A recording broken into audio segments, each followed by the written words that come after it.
ሰላም ሰላም፣ እንዴት አላችሁ? ዳገሬ ልጆች ደህና ናችሁ? ይሄን ያለው እግዚአብሔር ይመስገን።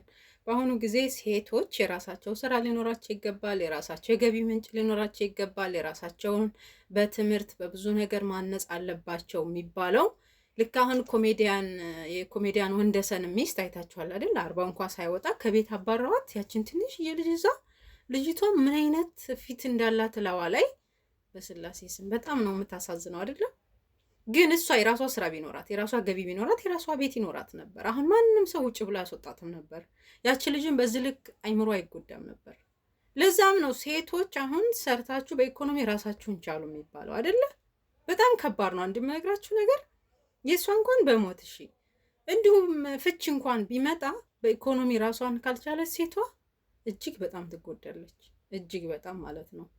ግን አሁን በትዳር ውስጥም ሆነሽ አሰሪም የሚል ባል አይኖርም። ምክንያቱም በሁለትም ተሰርቶ አልሆነ እንኳን በአንድ ብቻ። ስለዚህ ሴቶች በአንድም በሌላ መንገድ ባላችሁ ያፈለገ ለምን ሚሊዮነር ቢሊዮነር አይሆንም? የራሳችሁ ስራ ግን ሊኖራችሁ ይገባል። የራሳችሁ እውቀት ሊኖራችሁ ይገባል። የራሳችሁ የሆነ ኢንካም ሊኖራችሁ ይገባል። በደንብ አስምራችሁ የትኛውም ዓለም ላይ ኑሩ።